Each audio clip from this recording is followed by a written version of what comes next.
कब और कैसे शुरू हुआ रियल एस्टेट का सफर? 2007 में मैंने स्टार्ट किया था। टोटल कितने प्रोजेक्ट्स आप डिलीवर कर चुके हैं? 25 एंड अबव प्रोजेक्ट डिलीवर हो चुके हैं। तो क्या क्या चैलेंजेस फेस किए आपने? चैलेंज आईटी में काफ़ी स्टार्टअप आ रहे हैं। जो कनेक्टिविटी है जयपुर की वो बहुत अच्छी है। हिंदुस्तान के अंदर सबसे ज़्यादा 5 स्टार होटल जयपुर में, जिसकी मंथली इनकम 60-70 हज़ार रुपए ही है, तो उसके लिए कोई ऑप्शन है जयपुर में? बहुत सारे ऑप्शन। विद इन वीक के अंदर आपका ऑफिस रेंट पे लगे। इतनी डिमांड, प्रॉपर्टी के दाम आप समझे 300 से 400% बढ़ गए। अगर आज मैंने 10 लाख रुपए लगाए तो 5 साल बाद कितने हो जाएंगे रियल एस्टेट में?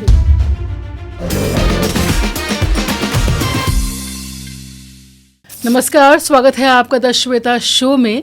आज हम अपने पॉडकास्ट में बात करेंगे जयपुर रियल एस्टेट इंडस्ट्री को लेकर, और इस इंडस्ट्री पर बात करने के लिए और समझने के लिए हमारे साथ हमारे स्टूडियो में मौजूद हैं आर्टेक ग्रुप के मैनेजिंग डायरेक्टर राजेश यादव जी। राजेश जी, बहुत बहुत स्वागत है आपका हमारे शो में। थैंक यू श्वेता जी। सबसे पहला सवाल, कब और कैसे शुरू हुआ रियल एस्टेट का सफ़र? रियल एस्टेट 2007 में मैंने स्टार्ट किया था, और स्टार्टिंग थी मेरी भिवाड़ी और अलवर से। भिवाड़ी अलवर से स्टार्ट करके अब मैंने पूरे राजस्थान के अंदर सभी जितने भी बड़े डिस्ट्रिक्ट्स हैं, हेडक्वार्टर्स हैं, सभी के अंदर हमारे प्रोजेक्ट्स हैं। कमर्शियल मेन फोकस हमारा कमर्शियल पे रहा। पूरे मतलब भिवाड़ी, अलवर, नीमराना, बहरोड, जयपुर, बीकानेर, ब्यावर, भीलवाड़ा, इन सभी मेजर जितने भी सिटीज़ थे, सभी के अंदर हमने कमर्शियल्स रेजिडेंशियल प्रोजेक्ट बनाए, डिलीवर्ड हो गए हैं, ऑक्यूपाइड हो गए हैं, और बहुत अच्छा उसका रिजल्ट। तो अब तक टोटल कितने प्रोजेक्ट्स आप डिलीवर कर चुके हैं? Approximately 25 and above project deliver हो चुके हैं, और उसमें मेनली जो है 20 प्रोजेक्ट जो है कमर्शियल के हैं। राजेश जी, आपने रियल एस्टेट इंडस्ट्री की शुरुआत ज़ीरो से की, कोई बैकग्राउंड नहीं था, तो क्या क्या चैलेंजेस फेस किए आपने? देखिए, जब मैंने शुरुआत की थी रियल एस्टेट की, तो उसको बिल्कुल जीरो से शुरू करेगा तो चैलेंज ही चैलेंज है।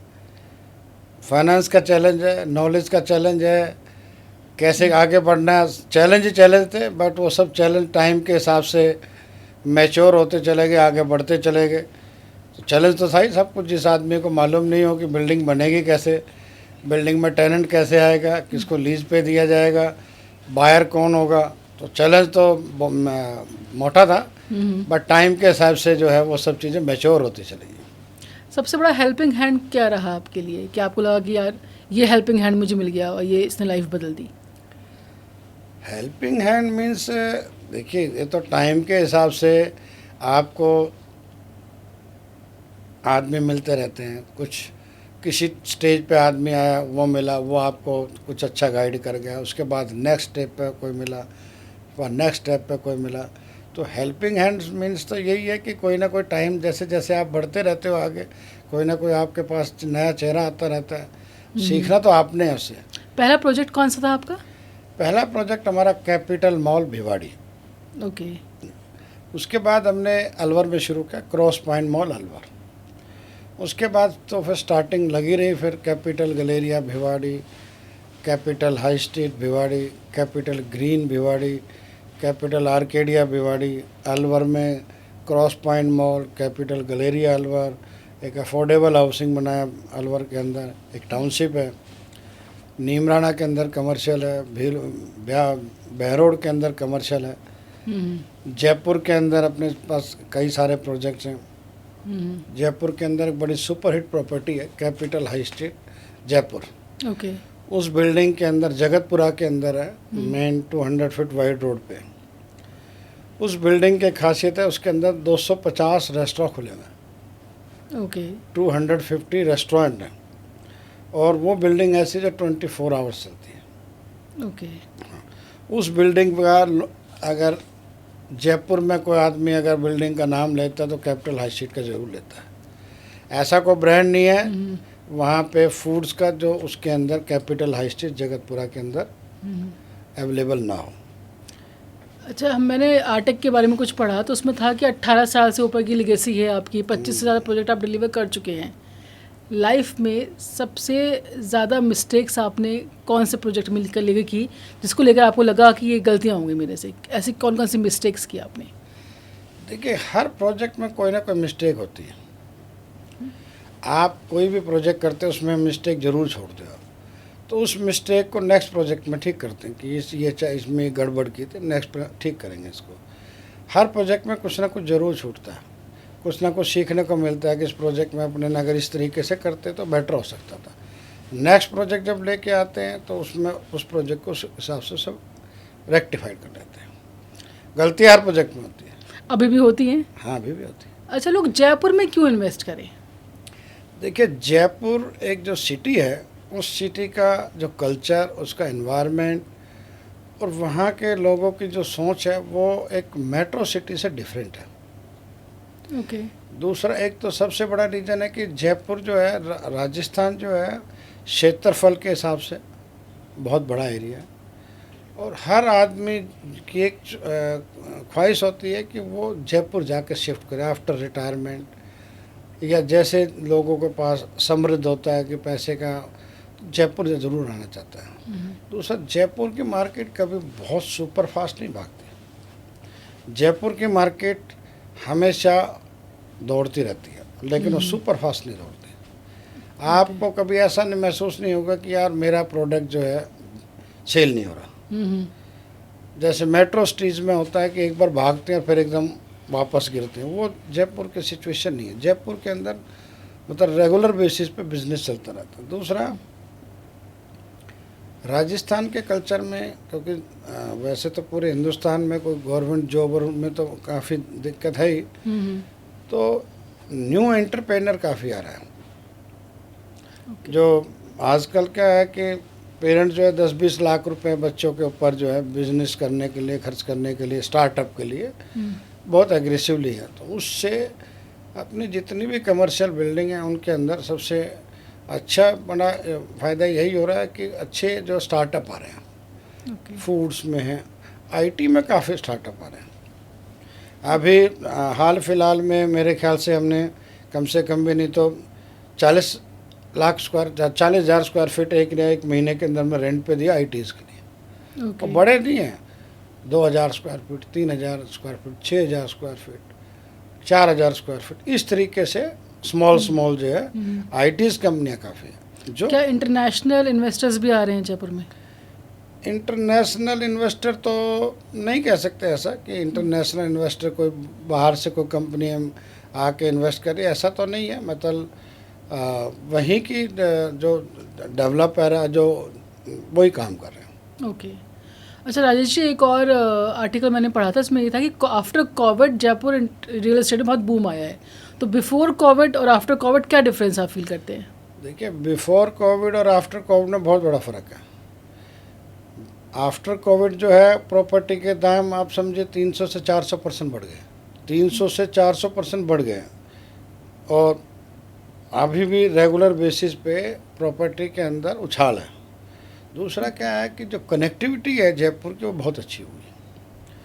हर तरीके से जयपुर की कनेक्टिविटी बहुत अच्छी होगी। अगर सपोज करो गुड़गांव से किसी को नोएडा जाना है तो भी 2.5 घंटे 3 घंटे लगते हैं, और गुड़गांव से किसी को जयपुर जाना है तब भी 2.5 से 3 घंटे लगने लग गए।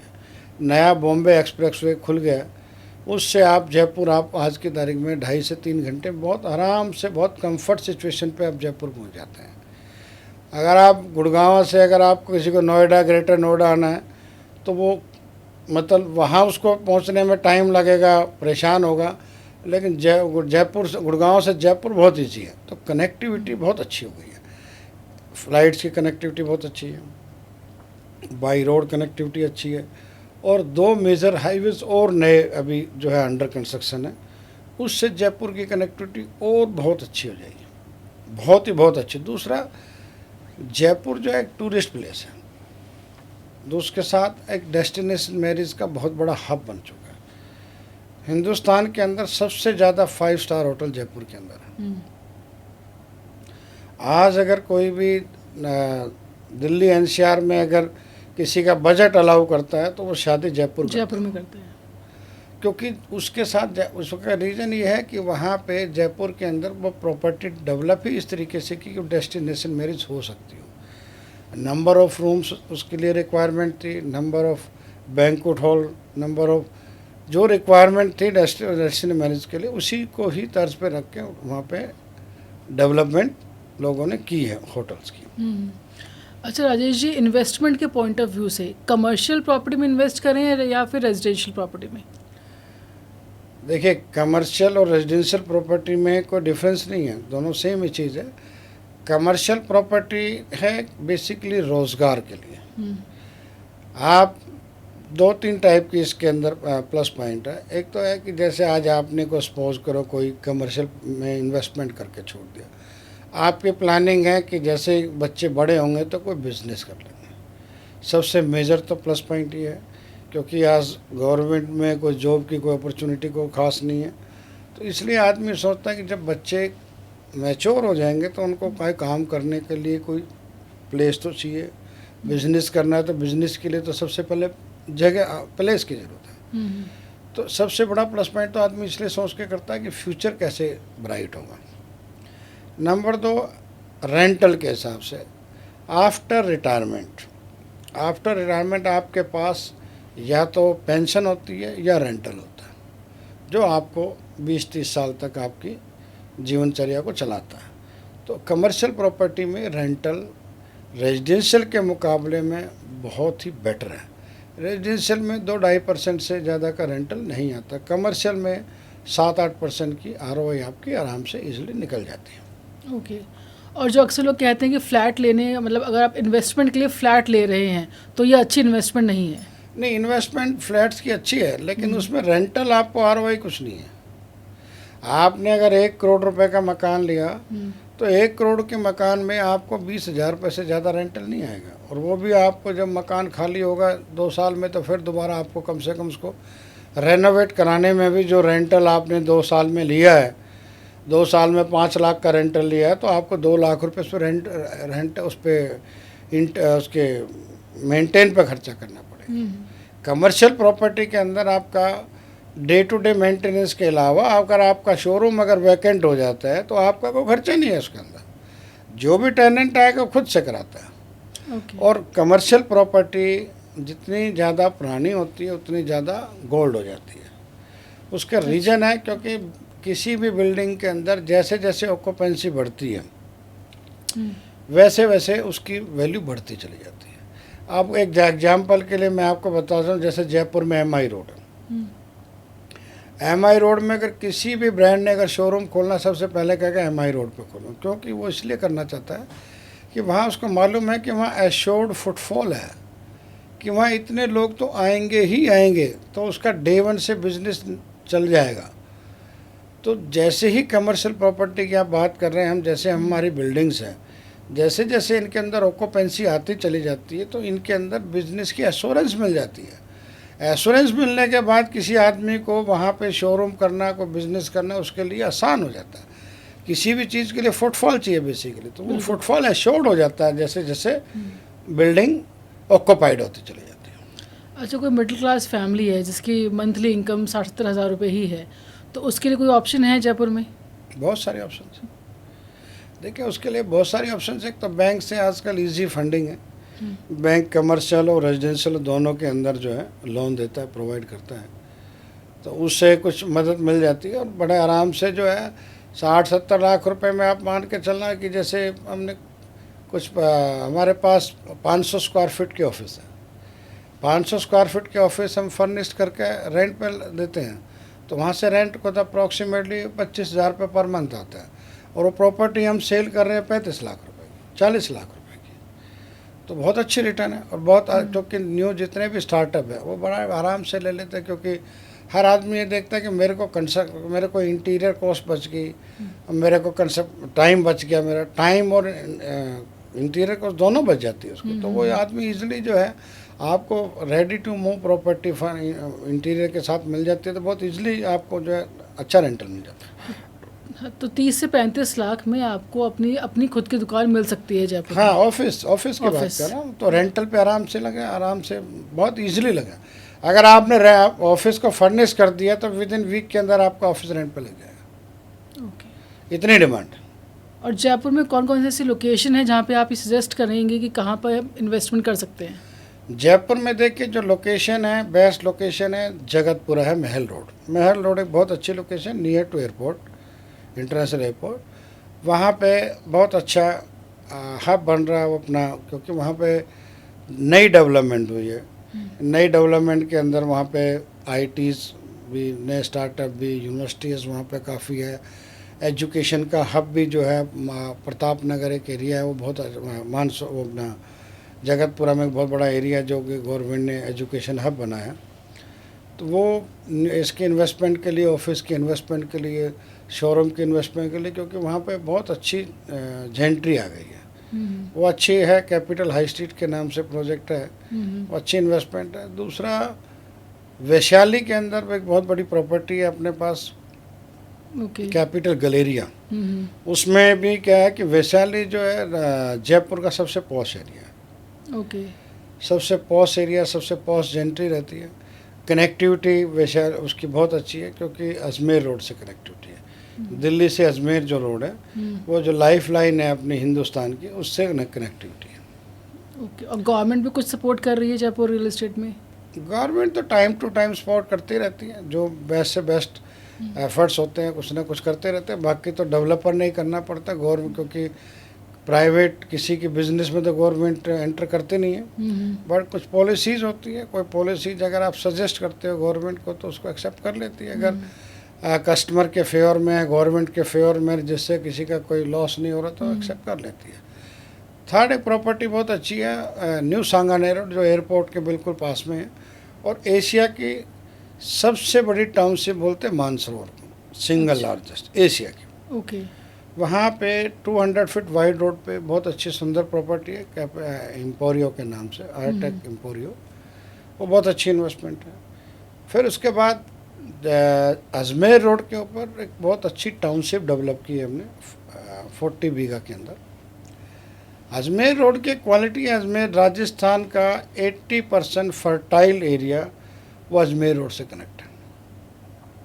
जितने भी समृद्ध एरिया है राजस्थान का, लाइक किशनगढ़, अजमेर, ब्यावर, भीलवाड़ा, नीमबाड़ा, चित्तौड़गढ़, उदयपुर, जोधपुर, पाली, बालोतरा, ये जितना भी राजस्थान का जो मेजर रेवेन्यू जिस हेडक्वार्टर, डिस्ट्रिक्ट हेडक्वार्टर से आता है, वो अजमेर रोड से कनेक्ट है। तो इसीलिए जो है अजमेर रोड के ऊपर सबसे अच्छी डिमांड है। हमने 2 टाउनशिप डेवलप की वहाँ पे। एक अजमेर रोड पे सेज, महिंद्रा सेज है, वहाँ पे एक बहुत बढ़िया एरिया है महिंद्रा का, सेज बना हुआ, आईटीज़ और उसके अच्छे अच्छे ऑफिस हैं। तो उसके इंटरसेक्शन पे डेवलप किया, बहुत अच्छा रिस्पॉन्स है वहाँ पे। अभी हमने प्लॉट्स निकाले थे, प्लॉट सेल हो गए। अब विला डेवलप कर रहे हैं, तो विला की अच्छी बड़ी डिमांड है। कमर्शियल अभी लॉन्च करने वाले अगले 1 महीने के अंदर, तो बहुत अच्छी डिमांड है वहाँ पर। ऐसे एक टाउनशिप और हमारे मेन 200 फीट वाइड रोड पे, वो भी अजमेर रोड से कनेक्टिविटी है, उसकी भी बहुत अच्छी डिमांड है। उसके अंदर 90% जो प्लॉट्स है वो सोल्ड हो चुके हैं विद इन 6 मंथ के अंदर।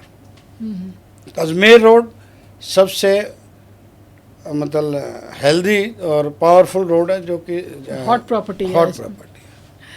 अच्छा, जयपुर के अलावा सपोज किसी का बजट बहुत कम है, 30-35 लाख भी नहीं है, जयपुर के अलावा आसपास के ऐसे कौन कौन से इलाके हैं जो तेज़ी के साथ डेवलप भी हो रहे हैं और आगे 2-3 साल में वो अच्छा रिटर्न भी दे पाए? जयपुर के आउटस्कर्ट में मिलेगा वो तो जी। जयपुर से कोई अप्रॉक्सीमेटली आप मानिए, जैसे कोई टोंक रोड के ऊपर है, टोंक रोड पे आप जयपुर से कोई 25-30 किलोमीटर के बाद मिलेगा। सीकर रोड पे है कोई जयपुर सिटी से 30-35 किलोमीटर आउटस्कर्ट में। तो मेन सिटी को आपको छोड़ना पड़ेगा, मेन सिटी से, क्योंकि ये जयपुर की 3-4 मेन रोडें हैं, जैसे अजमेर रोड हो गई, टोंक रोड हो गई, आगरा रोड हो गई, सीकर रोड हो गई। तो सबसे हेल्दी रोड तो टोंक अपने अजमेर रोड है। अजमेर रोड पे तो 30-35 के बजट में कोई भी अवेलेबिलिटी नहीं मिलती। आपको टोंक रोड पे मिल सकते हैं, वो भी जयपुर से कोई 30-35 किलोमीटर के बाद, या सीकर रोड। आने वाले 5 सालों में जयपुर रियल एस्टेट कितनी तेज़ी के साथ बूम करेगा? देखिए, जिस तरीके से जयपुर की कनेक्टिविटी गवर्नमेंट कर रही है, उसके हिसाब से जयपुर में लोगों का, पहले क्या था, कनेक्टिविटी का इशू था। पहले एक ही रोड थी, NH8। अब NH8 तो क्या है 100% डेवलप हो गई है, दिल्ली से जयपुर तक, उसमें तो आप NH8 हाईवे बोल ही नहीं सकते, वो तो सिटी में कन्वर्ट हो गई है। तो अब जैसे जैसे कनेक्टिविटी और बढ़ाते जा रहे हैं, जैसे बॉम्बे एक्सप्रेस सुनना है, आज आपको महसूस ही नहीं होता आप कैसे जयपुर पहुंच जाते हैं, कहीं से फरीदाबाद से चलिए, नोएडा से चलिए, दिल्ली से चलिए, गुड़गांव से चलिए, आप फटाक से जयपुर पहुंच जाते हैं। इसलिए कनेक्टिविटी जिस शहर की ज़्यादा बेटर होती है उसमें ग्रोथ आती है, और इसीलिए जो है शहर दिल्ली के नज़दीक हो गया। दिल्ली में अब आज की तारीख में अगर कोई भी प्रॉपर्टी के दाम में 7-8 लाख रुपए गज से कम नहीं है। जयपुर में अभी भी जो है अप्रॉक्सीमेटली कोई 45,000 रुपये से लेकर 1.5-2 लाख रुपए गज का भाव है। तो प्रॉपर्टी के दाम में बहुत बड़ा फ़र्क है, और हर आदमी का बजट तो 8 लाख रुपए गज का नहीं हो सकता, पॉसिबल नहीं है। तो आदमी बजट के हिसाब से भी, और बिजनेस अपॉर्चुनिटी तो है ही जयपुर के अंदर, तो आदमी शिफ्ट हो जाता है। दिल्ली में भी ऐसे ही हुआ था। दिल्ली भी जब डेवलपिंग था तो लोग वहाँ बिहार से, बंगाल से, हरियाणा से, जब सब स्टेट से आए, तो दिल्ली की अपनी पॉपुलेशन तो कुछ नहीं थी, तो वो भी तब सब बाहर से शिफ्ट हुए थे, जिसका बजट था वो आ गया था।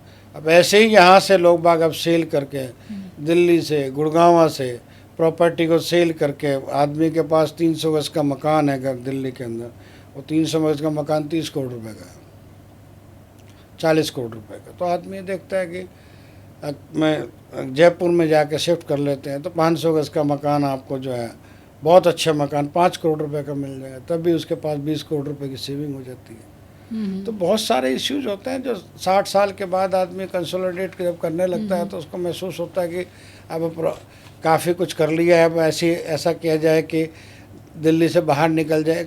उसका पॉल्यूशन का बहुत बड़ा है। अब जयपुर के अंदर पॉल्यूशन बहुत कम है, बिल्कुल बिल्कुल। अब दिल्ली गुड़गांव में पॉल्यूशन ज़्यादा है, तो लोग बाग वो भी जो 60 साल के बाद का आदमी वो सोचता है कि आप अपने तो को काम तो करना नहीं है, रहना ही है, तो वो भी आदमी सोच के शिफ्ट हो जाता है।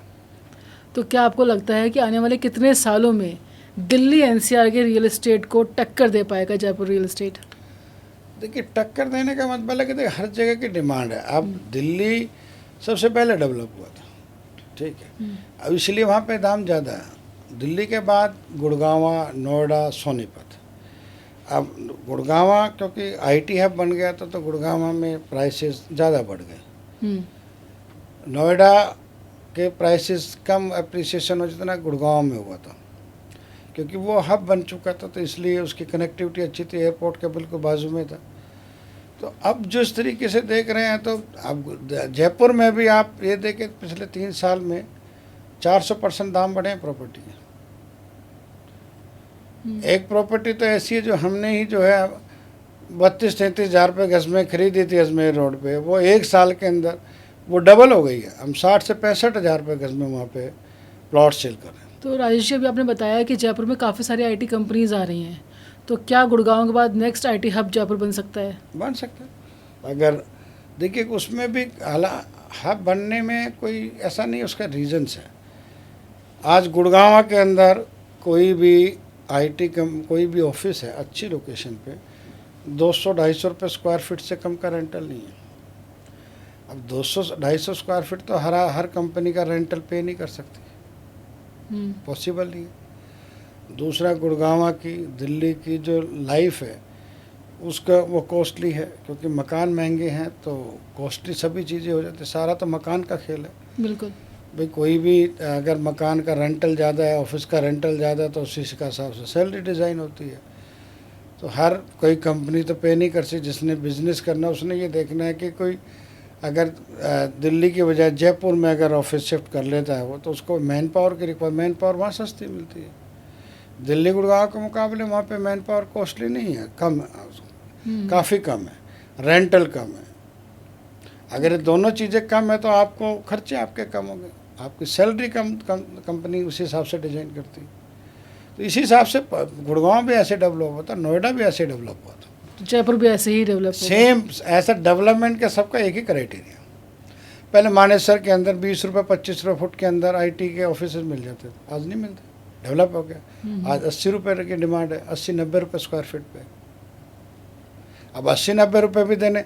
हमने भिवाड़ी के अंदर बिल्डिंगें बनाई कमर्शियल, उस टाइम पे स्टार्टिंग के अंदर वहाँ 500 फुट के ऑफिस का किराया को 5,000 रुपये देता था, आज वो किराया 12-13 हज़ार रुपये हो गया। अच्छा, आजकल एयरबीएनबी बहुत चल रहा है कॉन्सेप्ट, तो ये कॉन्सेप्ट क्या जयपुर में भी है? जयपुर में तो बहुत ज़्यादा, बहुत ज़्यादा। उसका रीज़न ये है कि जयपुर के अंदर देखिए लोग बाग वेडिंग करने के लिए आते हैं। अब वेडिंग करने के लिए आते हैं, कोई भी वेडिंग जयपुर में किसी अच्छे होटल में करते हैं तो 3-4 करोड़ रुपए से कम की नहीं है, और रूम्स की भी पूरी रिक्वायरमेंट नहीं होती है। तो एयरबीएनबी में लोग बाग जो शिफ्ट कर देते हैं लोगों को, बहुत सस्ता भी पड़ता है। और दूसरा क्या है कि जो आईटीज़ कंपनी में और उसमें जो काम करने के लिए वहाँ पे आते हैं तो उनको उसका रेंटल सूट करता है उसको, अब बहुत अच्छा है। और टूरिस्ट प्लेस है तो जो आदमी 10 दिन 15 दिन 20 दिन के लिए आता है उसके लिए तो कंफर्ट आसान है, सस्ता पड़ता है उसको। क्या आने वाले टाइम में आर्टेक ग्रुप का अपना एक होटल भी होगा? आर्टेक ग्रुप 4 होटल की प्लानिंग कर रहा है जी। ऑलरेडी वैशाली में हमारा होटल बन रहा है 200 कीज़ का, एक अजमेर रोड पे जो हमारी टाउनशिप अलमीरा गार्डन उसके अंदर अंडर डेवलपमेंट है। सिरसी रोड का तो हमारा होटल आप मतलब काफ़ी कंस्ट्रक्शन काफ़ी ऊपर तक आ गई। और एक होटल हम अपना भिवाड़ी के अंदर हमारा एक प्रोजेक्ट है कैपिटल गैलेरिया, तो उसमें हमारे पास 3 फ्लोर अवेलेबल थे जो हमने सेल नहीं किए, तो उसके अंदर हमने प्लानिंग होटल की कर ली है। और एक नीमराना के अंदर हमारे पास इन्वेंट्री थी काफ़ी सारी, तो हम उस इन्वेंट्री को होटल में कन्वर्ट कर रहे हैं। अगले 2 महीने के अंदर आपको बहुत अच्छी न्यूज़ देंगे, 2-3 होटल साइन हो जाएंगे। ऑलरेडी प्रपोजल्स आए हुए हैं, लोग कई होटल से आए हुए हैं, तो उसको स्टडी कर रहे हैं कौन सा हमारे लिए सूटेबल है। तो आर्टेक ग्रुप होटल में आ चुका है? हाँ जी। अच्छा, लास्ट सवाल राजेश जी, कि आज का यूथ जैसे ही उसकी जॉब लगती है, पहले सैलरी मोस्ट प्रोबेबली 25-30 हज़ार से ज़्यादा नहीं लगती किसी की, तो उसमें कुछ है इन्वेस्टमेंट के लिए जयपुर में या जयपुर के आसपास के इलाकों में, वो चाहे तो? देखिए 25-30 हज़ार रुपये की सैलरी में तो थोड़ा अनकम्फर्ट है, क्योंकि उसका रीज़न क्या है कि बैंक कोई भी सैलरी को 60% से, अगर 25,000 की सैलरी तो 60% से ज़्यादा उसकी सैलरी का लोन देता नहीं है, तो उसमें तो थोड़ा सा टफ है। तो कितनी सैलरी होनी चाहिए आप मंथली, क्या आप मिनिमम इन्वेस्टमेंट कर सैलरी सकें? अगर किसी की अगर 60-70 हज़ार 80 हज़ार रुपये है तो उसको एक कंफर्ट मकान 40-50 लाख की रेंज का मिल सकता है। अच्छा, बहुत ही सीधे सी भाषा में, अगर आज मैंने 10 लाख रुपए लगाए तो 5 साल बाद कितने हो जाएंगे रियल एस्टेट में? देखिए जिस हिसाब से आफ्टर कोरोना बाजार बढ़ा है उसके हिसाब से तो 10 लाख रुपए के 40 लाख रुपए हो गए लोगों के, और विद इन 3 to 4 ईयर के स्पेन में हो गए। अब ये डिपेंड करता है मार्केट कैसे भाग रही है, हो सकता है 10 लाख रुपए लगा के आपके 1 करोड़ रुपए हो सकते हैं टाइम के हिसाब से है। तो इतनी भाग रियल सकती है एस्टेट की मार्केट का तो मालूम नहीं होता ना कितनी स्पीड से भागती है। मेंटेनेंस का भी, मेंटेनेंस की टीम के बगैर तो कोई काम ही नहीं होगा, टीम तो मस्ट है। और कितनी टफ है ये टीम बनाना? टीम बनाना टफ तो है, चैलेंज तो है, लेकिन देखिए अगर कोई भी बिजनेस कर रहे हो तो आपको कोई भी उसके तो इफ एंड बट तो झेलने ही पड़ेंगे, वो तो बन जाती है, ऐसा नहीं है। तो टाइम लगता है, लोगों की सोच को समझने में टाइम लगता है कि वो क्या, अगला आदमी क्या चाहता है, उसको अपने पैरामीटर्स पर लेके आना पड़ेगा, क्योंकि कोई आदमी लेफ़्ट को राइट भागना चाहता है, बट आपको एक स्टैंडर्ड पैरामीटर बनाने पड़ेंगे। अच्छा, रियल एस्टेट में सबसे टफ होता है सेल्स करना, तो कितना टफ होता है? सेल्स करना टफ नहीं है, सेल्स के कुछ क्राइटेरियाज है कि आपका पास्ट का एक्सपीरियंस क्या है, आपने नंबर ऑफ कस्टमर बहुत कुछ देखता है। कस्टमर देखता है कि आपकी परजेंस कितनी है। आप एक सिंगल प्रोजेक्ट अगर आपका होगा तो आपके पास कस्टमर कितना भी कन्विंस कर लो नहीं होगा। सबसे बैठते कस्टमर पूछता है कि कहाँ कहाँ आपके प्रोजेक्ट है राजस्थान में, सबसे बड़ा क्वेश्चन होता है। बैठते पहले आपके प्रोजेक्ट देखने उसके नहीं पूछेगा आपके राजस्थान में कहाँ कहाँ प्रोजेक्ट। जब हमारा सेल्समैन बताते हैं कि हमारे ये प्रोजेक्ट है तो सेटिस्फाइड हो जाता है, उसके बाद बात करता है कि हाँ दिखाओ सर क्या आपको क्या प्रोडक्ट है आपके पास है जो सेल कर रहे हो। सबसे बड़ा इश्यूज यही आता है। तो इसमें अब टाइम था, वो स्टार्टिंग फेज था, वो बहुत उससे बहुत आगे जा चुके हैं। आप कस्टमर आता है तो देखता है कि भाई इनके तो प्रोजेक्ट जो है राजस्थान की हर डिस्ट्रिक्ट में हर जगह पहचान है। हर जयपुर में भी कोई आदमी आया है तो वो भी कहीं ना डिस्ट्रिक्ट से ही आया है ना, कोई रिलेटिव उनका रहता होगा, कहीं से निकल के आया। तो अब क्या है कि अपनी एक मार्केट में जो प्रेजेंस है वो बहुत अच्छी बन चुकी है। और रिकमेंडेशंस कितने मैटर करते हैं? बहुत अच्छा मैटर करता है। देखिए, अगर 10 में से अगर 8 का किसी लोगों से किसी ने पूछा, अगर 10 में से 8 ने रिकमेंड कर दिया तो बहुत अच्छा है। 2 ने अगर रिकमेंड नहीं भी किया तब भी आदमी सोच लेता है, हर आदमी की थिंकिंग जैसी नहीं हो सकती। रिकमेंडेशन तो कभी भी उसके बगैर बिजनेस नहीं हो सकता। अच्छा राजेश जी, अपनी फैमिली के बारे में कुछ बताइए। जी, फैमिली मेरे 3 बच्चे हैं, 2 डॉटर है और 1 सन है। डॉटर मेरी बड़ी डॉटर जो है वो लंदन से अभी पोस्ट ग्रेजुएशन करके आ चुकी है और उसने अभी बिजनेस ज्वाइन कर लिया। सेकंड डॉटर है वो टोरंटो में पढ़ती है, यॉर्क यूनिवर्सिटी के, वो ग्रेजुएशन करे, अंडर ग्रेजुएशन है। और बेटा है वो बीबीए कर रहा है दिल्ली से। तो तीनों का बिजनेस में रुझान है। बड़ी वाली बेटी आ चुकी है, बेटा जो है वो ऑलरेडी कॉलेज के बाद जो है वो बिज़नेस में ही पार्टिसिपेट करता है। तो सब मतलब सबकी सोच बिज़नेस की तरफ ही है। तो ये सोच आपने डाली है या खुद उनके अंदर आई है कि बिजनेस ही करना है? डाली है मैंने, ऐसे तो नहीं आई है। अच्छा राजेश जी, बस लास्ट सवाल, यूथ को क्या मैसेज देंगे जो इस इंडस्ट्री में आने की सोच रहे हैं? यूथ को मैसेज, देखिए स्कोप अच्छा है। अब ये इंडस्ट्री प्रोफेशनल इंडस्ट्री हो चुकी है।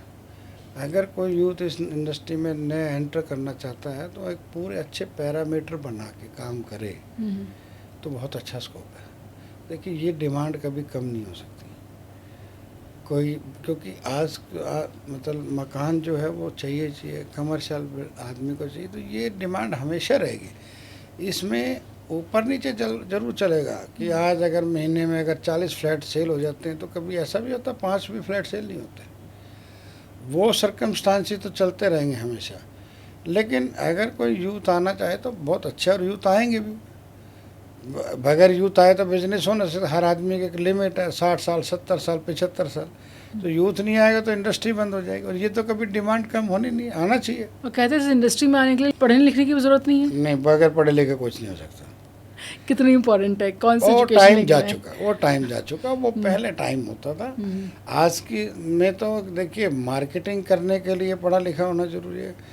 हर चीज़ में कंस्ट्रक्शन कर रहा है तो उसको पैरामीटर बीओक्यू को मालूम होना चाहिए, क्या रेट्स है क्या नहीं है। बगैर पढ़े लिखे तो श्वेता जी कुछ नहीं हो सकता। पहले लेकिन ये था कि पहले कोई भी वो मकान बेच लेगा। टिपिकल जो लैंड परचेज सेल परचेज करते थे उसमें ज़रूरत नहीं थी। उसमें उनको नॉलेज थी कि 1 एकड़ के अंदर कितने गज होते हैं, कितने मीटर होते हैं, कितने कट्ठा होते हैं, कितने क्या, तो वो एक था। लेकिन बगैर पढ़ा लिखा तो इस रियल इस्टेट में एज ए डेवलपर नहीं, पॉसिबल नहीं है। गणित तो खुद ही करना पड़ेगा, बाहर से कराएंगे नहीं। Thank you so much Rajesh ji, आप हमारे पॉडकास्ट में आए और जयपुर रियल एस्टेट को लेकर इतनी सारी इन्फॉर्मेशन शेयर की। Thank you so much. Thank you.